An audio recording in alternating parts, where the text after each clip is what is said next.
ગુજરાતી કહેવત ઘણો ભોળો તે ભૂંડાનો ભાઈ.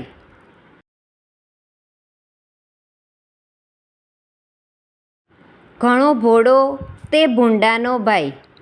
અર્થ: દેખાવે બહુ ભોળો પણ કાર્યમાં ભૂંડામાં ભૂંડો. વાક્ય: નરેશ ચાલાકીથી પોતે ભોળો હોવાનું નાટક કરીને બીજાનો ગેરફાયદો ઉઠાવે છે અને લોકોને છેતરે છે. લોકો તેને સમજી જ નથી શકતા કે આ તો ઘણો ભોળો ને ભૂંડાનો ભાઈ છે. Thank you friends. Please like, share and subscribe.